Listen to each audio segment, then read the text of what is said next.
Yo, what's going on, you guys? It's your boy 3 Stacks in this thing, baby, representing Team Kings of Games. And today we're going to be starting another series. So we have two ongoing series, which is build a board workshop and also break a board rec shop, which will have seasons and components breaking down in segments where you have seasons and episodes like it's a real show. And this is basically a third sequence. I guess we're going to have different series, and they're kind of just going to go. They're not going to interject with each other, but they're kind of going to go based on criteria. Depending on, I guess you could say, like, the feedback that I get on people, that's how I'm going to make the series, like, their imperativeness. Like, for example, build a board has to go first, then break a board. And then, how to beat. Because I think all these, what I'm trying to get to say is all these kind of go together. Like, how to beat a deck, building a board, breaking a board, like all these kind of like they're very they correlate between each other. They're very similar in a way. So it's almost like teaching people how to play at the same time. So for today's segment on how to beat, and these are gonna be me facing you guys like this with the camera. And sometimes there'll be pen and paper, sometimes there won't. But today I'm gonna be teaching you guys how to beat Spirals. This is based off of my knowledge and my experience as a competent Yu-Gi-Oh player. So it's going to be a lot of personal experience, which I find is the best way to teach someone. Experience is one of the best teachers, period, point blank. But it's going to be based off experience and also speculation, which means not only my personal experience I've had playing this deck in the future, present, past, etc., but also speculation and observations from other events, since Spirals had its little kind of hype. It's really built up, and now it's like the deck to beat, in a sense. So first and foremost, because this is a blast from the past, there are also other sources that you guys can go to for information that were typically teaching you how to counter the Spiral strategy when it was in its highest and fullest ceiling. Meaning everything was at 3, a ban list hadn't hit it yet, so this was full power Spirals. So even some of those videos you might find a little bit more beneficial just because they were dealing with how to beat Spirals at their best. Now we're talking about how to beat Spirals as they are right now, which is not their best, and let's just be real. Even though they're going full combo consistently, the deck still has a tendency to break. So one of the first and obvious weaknesses that we can point out is this deck was already flawed and unrefined. Before we even added Magician Souls in the picture, before we decided, hey, this is a meta deck, this deck was flawed and unrefined in the first place. It already had a major inconsistency issue. It was literally Super Agent in his gang of one-ofs. This was a deck that was known and prone for breaking. It played more one-ofs than it played multiples of, so the deck was like a sack house, It's like a brick fest and a sack house at the same time, so it's already inconsistent, and Magician Soul is only a 3 of, and that card is not going to make or break the deck every single time, and you're not always going to see it. So before we even get on how to beat the deck, I need you guys to understand, for one, slow your road. It's not even that scary. 2, the deck is more hype than anything, and what you're going to see is what most of the people are playing is what's going to top. So just because you see a deck consistently topping events doesn't always give brownie points to the playstyle or how good the deck is, or make it look more viable. It's just the popularity, the representation is there. If you have 500, Salman Great players, and then you have 30 Sky Striker players, and there's only 530 players in the room, the odds are it's just going to be all Salman Great in the top cut, even if those 30 Sky Striker players were competent and incredible. It's just, this is how it is, and representation dictates and shows us from the numbers that Spiral has a huge amount of hype and popularity. So the first thing I just wanted to let you guys know is don't be afraid, because this deck is not always going to be able to go full combo. And even at that, it's a very fragile deck at certain points. If you know how to play Spirals, you already know how to beat them. So you shouldn't even be here for this how to beat segment. If you already know that, then kudos to you. You got that. So the first things first, in order for Spirals to set up their combo, how it's being played in today's current format is they're making the deck more reliant on Master Plan and less reliant on Quick Fix and Double Helix and cards of that nature. So they're still comboing off, they're still using drones, they're still checking the cards on the top of your deck, rearranging them so that they can resolve Double Helix and call the right card. But the deck's fixated, and it's going this trajectory where it's kind of starting the mid-combo portion in the earlier aspects of the combo. So Master Plan used to be one of the last cards you would resolve in the Spiral combo, because you would normally summon her off Double Helix. So you'd be using Tough and Super Agent or drones, 1-for-1, however you would get to stack your opponent's deck and then summon Double Helix. But now what we're seeing Spiral players doing is they're resolving Master Plan, and then they're summoning Double Helix, and then they're shuffling their Spiral Resort back, and then they're resummoning that Master Plan. So it's just like, this is insane. It's insane what they're doing, but follow the trajectory, follow the playstyle, follow the chronological order. So already knowing what's important to Spirals, you know what card to stop. You already know that Master Plan is more imperative than Double Helix. Than Double Helix. And it's also going to generate more advantage. So in the terms of disruptions, if you play hand traps, there are quite a few hand traps that can actually pose a detriment to this deck. So I'm going to talk about a lot of them, but I want to let you guys know first and foremost what matters right now more for a Spiral player in the terms of the Spiral cards. Obviously, Magician's Soul, Appaloosa, and other generic cards that can be universally applicable in every and are all archetypes don't count. What I'm talking about is the main concern for a Spiral player, from my speculation and my observations and my personal experience in playing against him, is they care more about resolving Master Plan than they do about Double Helix. And because of that, Master Plan is a card that you're wanting to go after and preventing from resolving. And if you cannot do that, we'll talk about that when we get there. But hand traps that are good against Spiral. So we'll talk about the most popular ones. Ash Blossom is an insane card. It can cover a lot of ground in that matchup, but the other issue is a competent Spiral player will always be able to chain block with Master Plan, whether it's using, cards like if you're link summoning with Master Plan in order to summon, for example, a Nightmare to target a card and destroy it, or if you're summoning it, for example, with Barricade Blocker, and Chain Block and use Barricade Blocker as Chain Link 2 and Master Plan as Chain Link 1. However they're doing it, a competent Spiral player is going to play around in Ash. I'm just letting you know that right now, that Ash is not going to be enough. So if you're opening an Ash and that's the only hand trap you have in your hand, and you're playing against this deck, and you have a competent Spiral player looking at you across from that table, it's going to be very difficult to get value out of that Ash in order to pose a detriment on their playstyles. Kind of just slow them in their tracks, even if you don't stop them. And so Ash, while it's good, a really, really good Spiral player knows how to play around it. You'll be able to Ash something, but you won't be able to Ash the card that you wanted to Ash. And that's ultimately what I need you guys to understand, and just get that in grasping your reality, that just because you open a hand trap doesn't mean you're going to get to use it when you want to, and doesn't mean you're going to be able to use it on the card you wanted to use it on. Another really, really impactful hand trap that cannot be chain blocked around is also Effect Veiler, and I'm going to talk not only about Effect Veiler, I'm going to talk about Infinite Impermanence, and I'm also going to talk about Droll and Lockbird. Why? Because all three of these hand traps particularly do not care where they land in the chain link. They are able to resolve no matter where they are in the chain link. With Ash Blossom, which is a direct response, and Ghost Ogre and other wind effects that trigger and ignitions are kind of response and reactive, Ash has to be directly activated in response to the card she's trying to negate. But with Droll can be used in the middle of a chain link, even if it's not reacting to the specific card that's allowing Droll to resolve. The same with Veiler, and the same with Impermanence. So cards like these can bypass chain blocking, which is what Spirals can do very effectively. In addition to that, Droll in itself can be a turn stopper. So cards like Droll, other hand traps with lingering effects like Droll and Lockbird and Lancia, both of those cards in themselves can shut down an entire Spiral turn. Lancia is a really good side deck card against Spirals because they do quite a bit of banishing off of their rescues, whether it's off of Drone. Sometimes they're just banishing haphazardly. Like, I've seen Spirals banishing quite a bit, including to summon their Sleeper. Stop making that noise right now. So in order to summon Sleeper, the other thing too is you have to banish 3 Spiral cards from your grave to special him. So just by putting Spirals under a Lancia, you also know that you do not have to worry about the lingering threat of a Sleeper being a problem or a thorn in your side, because they will not be able to possibly summon it because they cannot banish. So Lancia and Droll, I would say personally, in the terms of hand traps, have the highest impact outside of Nibiru, which can be a turn stopper as well. But the other thing is Nibiru can easily be played around. Lancia and Droll, you just have to have Called by the Grave, period.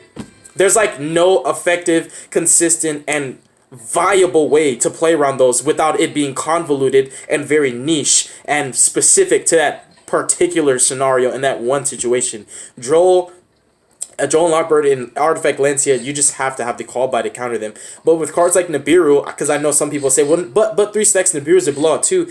Well, if they're able to summon Appaloosa before they commit to the cards that you want in Nibiru, it's a problem because now you need Nibiru and Impermanence, which is just, you're creating scenarios where you have to open the perfect combination of cards, and that's what too many Yu-Gi-Oh players have a tendency to do when it comes to observations of breaking a board and kind of breaking it down analytically, because you have to, when you're breaking a board down, you can't just take it all out at once. Sometimes it has to be systematic, which means getting the biggest threat off at first and foremost, so that even if you can't pick the rest of the board apart, at least you got the biggest part of it out the way. way. But anyways, so like I said, Droll and Lancia are really effective hand traps against Spirals because they are effective turn stoppers. Droll can hold even a bigger detriment and damper on a Spiral player's turn than Lancia can, because you can't combo off with your dangers, you can't search off master plan, you can't even resolve certain cards. Like certain cards you literally just can't even resolve.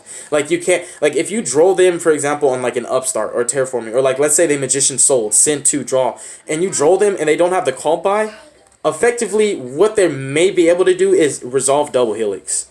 Maybe resolve double helix, maybe summon an Appaloosa. It's like they can play under a Droll, but it's so terrible. It's almost like you can smell defeat in the air just watching them play under the Droll. You know for a fact, if you're a competent player with the Droll Lockbird in your hand, Droll with any above average follow-up, any even mediocre follow-up can easily clean up a Spiral board. And the problem is dealing with them in that same turn, because Spirals can come back. Just because you stop them for one turn, it's all for naught if you can't kill them on the follow-up. So it's not just how to counter Spiral, it's how to beat Spiral. It's not just stop their turn, how do you effectively get rid of them? And because they have tendencies to protect themselves, we'll talk about that too. So Droll and Lancia, I just need you guys to understand, are the best hand traps when combating this deck. Effect Veiler, Imperm, and Ash and Ogre might get you interaction. Gamma, Cypher and Gear Gamma might get you interaction. All those cards can be chain blocking practically in the first block, except for Veiler, Imperm, but they're not really going to stop turns. If you're playing against a good Spiral player and his hand's decent, he's going to have extenders. And he's going to have starters that can even become extenders when the time is right and appropriate for that scenario. So just be careful with that. So in the terms of hand traps, it's not just any hand trap. Because even Typhoon, being a kind of awkward hand trap that doesn't see popular play, Typhoon's good. Iron Dragon, Maiton's a good hand trap. Droll, DD Crow, you know, like DD Crow's good. Skullmeister's good. Ghost Bell and Haunted Mansion. There are good hand traps to play against this deck, but what I'm talking about is the best of the best, because you want the best of the best in the terms of what options are available to you, and Droll and Lancia are very cheap and affordable, and they're at the disposal of a lot of players. So in terms of hand traps, I personally, in my opinion, Droll and Lancia are the two absolute best and most phenomenal hand traps against this deck, because they have to have the call by. With Ash, they can have the call by or they can chain block. You know, with Veiler, even if they don't have the call by and don't chain block or can't chain block, it's never going to stop their turn. A Veiler, you can't just think, oh, I Veiler the double helix, it's fine. They'll just go Magician Soul dump, like, you know what I mean? It's just like, it never plays out the way you think in your head. So in the terms of hand trap, you want the lingering effects, because the replacement of one Lancia or one Droll, you would have to fill in multiple hand traps to cover the same ground. An Ash and an Ogre and maybe an Imperm could then stop their turn completely. You know what I mean? And even then, it's not guaranteed because the deck is good. But outside of hand traps, the main focus of a Spiral player, like I was saying, I feel personally, as I've been seeing a lot, is they've been more fixated on resolving Master Plan first, and then double helix. So the chronological order has changed, where they used to resolve double helix in order to summon Master Plan. But think of it this way, Magician Soul provided an additional outlet for them to get access to Master Plan without relying solely on double helix. So it also kind of gave them an additional way to start their combo without using double helix as well. So just keep in mind that Master Plan is very, very, very important for this deck. So with that in mind, there are some ways that you can damper that play with your hand traps, and it's how you use them. Because you know Master Plan is the most important card, then that's where you might want to save your DD Crow for that interaction, or you might want to save, you know, the Effect Veiler for the certain scenario that it calls for. But knowing what order they want to play their cards in helps you to effectively know when to use your hand traps. Because you don't just use them on the first thing you see, or you're otherwise taking -1s, and you're really just, it's almost like you're giving the victory away. So just be careful with that in the terms of hand traps. And we know what the imperative and focal points are of starting their combo. You know, there's a lot of different middle line plays that can be, I guess they vary across the playing field, and you know what interaction happened, what hand trap was used, but generically just stating Master Plan and then double helix is pretty much the order they're going. And then from there, they're using the extenders like the rescues and dangers to just link spam, Trigate, Appaloosa. You know, this deck's ending on like boards like, and now we can talk about the ending boards, because typical Spiral boards we're seeing is Oppo on the front, Trigate right beneath, and then we've got a Trigate Colink Vibe 3. Oppo's being one of the monsters keeping it Colink. We're seeing Spiral Sleeper, sometimes Dweller in the mix. You know, there's normally Sleeper, Appaloosa, and something else. Sometimes Trigate, sometimes not Trigate. So in the terms of breaking this board, if you don't draw hand traps, that's where it gets more difficult, because you can play all hand traps in the world and never draw them. You can even draw Effect Veiler on your 6th card, or draw a Droll for a turn, and it's useless at that point. So in the terms of breaking their board, there are some ways that you can make things easier for you, and that's by side decking correctly. Because if your main deck can't combat this with, let's just be realistic, a lot of the times in the terms of just game 1, if we're talking game 1, a lot of the times you won't be able to break a Spiral board without opening very, very specifically. You can't just play against this deck and just think it's okay. There are certain decks that have a good matchup. Like, I think Cyber Dragons are really good against Spiral. I think that Infernoids and Magical Musketeers are really, really good against Spirals. I think Dinosaurs are insane against Spirals. There are some decks that just can body. And I mean, like, put this deck in a coffin and body bag. Like, completely just decimate Spirals. Like, but we'll start talking about the board. So, cards that are really good to side against Spirals. People tend to go a little bit too overboard on it. I do not recommend Spear Molds or Lava Golems for Spirals. My recommendation is that you side deck a card that you can also use against other decks. So my recommendation is actually to downgrade to Kaijus. The reason why Kaijus are more impactful and effective against Spirals is because, for one, you are not relinquishing your normal summon, which, let's just be honest, when you're combating a board like that, when they have so many interruptions, sometimes you need your normal summon just to bait an interruption. So your normal summon matters. So for one, you're not eating your normal summon. Two, a Kaiju can deal with a sleeper, and that's just a thorn out of your side. You can Kaiju Trigate, now it's no longer co-linked, and now all those other monsters that are co-linked to it lose their value. Or you can just Kaiju Appaloosa, and that takes care of a threat in itself. So really good cards to side against them are cards like Kaijus. Also, cards like Dark Ruler No More are really insane. We already know that. Board Wipes are really good against Spiral because Sleeper is the only card that's protecting itself. Trigate has one negation, but certain Board Wipes can just out them completely. And Super Poly is kind of like a demeaning card. It's just, I wouldn't side it because it's very difficult to actually resolve it against this deck. It's like nigh impossible, but if you want to do that, give it a shot. But honestly, I feel that Kaijus are really effective because they take care, because there's a lot of monsters on the ending board, but there's only 2 or 3 that really matter. Like, some of them are just like a Cerberus and a Phoenix just to get Trigate co-link. So normally there's 2 to 3 monsters that actually matter, and those monsters they had to commit vast resources to make those. So in terms of marginal diminishing card value, one Kaiju tributing over an Oppo that required 4 monsters to summon is pretty insane. And also the other thing too is a really, really powerful side deck staple that you guys can consider for Spiral format if this continues the way it is Cyber Dragon. Cyber Dragon is good for a myriad of reasons. The first reason being, just by special summoning a Cyber Dragon to your field, you can 1. Contact Fuse Appaloosa away for Mega Fleet, 2. Take away Trigate from being co-linked by 3, and 3. Put out a monster whose attack is high enough for you to beat over the next threat. So a Cyber Dragon one Cyber Dragon literally can out Oppo and Trigate at the same time, because they summon Trigate in Oppo's middle down pointing arrow and then put the other ones connected to him like that. That's how I've seen it against me and in real life all the time. So Cyber Dragon is freaking insane. That's why I think Cyber Dragons have a really good matchup against this deck, because their basic summoning mechanic with Contact Fusion can deal with these boards very easily. And you're not even using your normal. So imagine if you open a Cyber Dragon and a Kaiju. Guess what? You just broke the entire Spiral board with just a Kaiju and a Cyber Dragon. You didn't open Dark Ruler No More. You didn't evenly match. All you're going to do is just Contact Fuse away the Oppo, summon the Mega Fleet, taking away Trigate's negation, and then Kaiju the Sleeper. It's done. What would be left over is possibly an Abyss Dweller if they were that godly, and then the other 2 Nightmares, which would be Cerberus and Phoenix, which were pointing to Trigate to get him to be co-linked.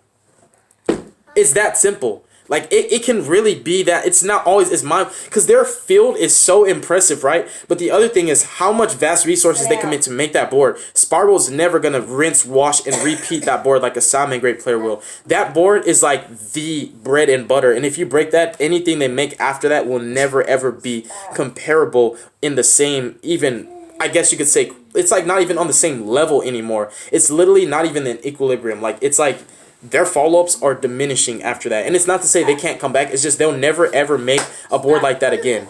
So breaking that board the first time is your biggest challenge. And that's why cards like Cyber Dragon, the Kaijus are really good. They're better, in my opinion, than Dark Ruler No More. They're better than Spear Mode. And the reason being is because Cyber Dragon and Kaijus, believe it or not, are actually harder to play around and harder to counter you. Dark Ruler No More, yes, you can't use monster effects in response to it. I get that. But people are side decking ways to counter Dark Ruler No More. And that's big facts. Evenly matched can be negated by Trigate. You can't negate Cyber Dragon contact fusing to a Mega Fleet. You can't negate me tributing your monster over for a Kaiju. You can summon less than 3 for me to not be able to spear mold you. That's facts. But Kaijus and Cyber Dragons are more budget alternatives. They're safer and they're easier to resolve and harder to play around than a Dark Ruler No More or an Evenly Matched, which by all means are blowouts. They really are, and they're good side deck cards against this deck too, because if this deck doesn't open Trigate, Evenly Matched just wipes it completely just out of existence. Evenly Matched is like godly against this deck because it takes everything. Even if they leave Oppo or if they just leave the sleeper, it's done. Like a Kaiju and an Evenly Matched breaks the whole board. They leave sleeper or Oppo, you Kaiju it, you kill them. You don't kill them, you make your board, you pretty much establish yourself. Now they're behind, they're trying to recover and reestablish, playing through the interruptions you set up. It's not as difficult to beat Spirals as you think, but it's very, very, very hard to play against this deck if you just draw a hand without any of the cards that I'm talking about. Because everything in this video is all for naught if you don't draw any specific cards. That's the other thing where observation comes intact, where a deck that has a difficult matchup with Spiral will need hand traps and will need side deck staples like this to counter it. And there are certain decks like Cyber Dragons and Infernoids, like I said, and other decks of that nature that just naturally already have a good matchup and can pick these boards apart by themselves without the assistance of main decks, if you guys understand where I'm coming from. So what I'm saying is, not every deck will need these cards to beat Spirals, but if you happen to be playing one of those decks that can't do it without these cards and you don't see these cards, you basically are a sitting duck and you have to pray that they bricked. Because that's what it's going to come down to. No matter how much probabilities and statistics and mathematical algorithms and approaches we try to concoct and, you know, try to like force on each other and talk numbers and theories all day, what ultimately it comes down to is whether you draw the card or not. And if you don't draw it, it's just, you know, that's what it is sometimes. It's the luck of the draw. But in the terms of breaking their board, those are some really good options. And then, you know, the generic stuff. There's always good side deck cards. Cards like Typhoon are really good against this deck. Back row removal is really decent. And in terms of stopping it when you go first, I think the main focus you want to do is you just want to make sure that you prevent them from being able to get Master Plan on the field so they can't link off with it or chain block. So what that means is you need to stop the revival card. So when Magician Shoal dumps so like let's say you open Typhoon. Let's just say, for example, you did. I don't know if you did or you didn't. Let's say you did. And you're like, ooh, I want a Typhoon Spiral Resort so they can't search. If you save that Typhoon for the Spiral Big Red and Typhoon the Big Red when they try to target Master Plan and they don't have an alternative way to revive it, you almost dang near just stop their whole turn.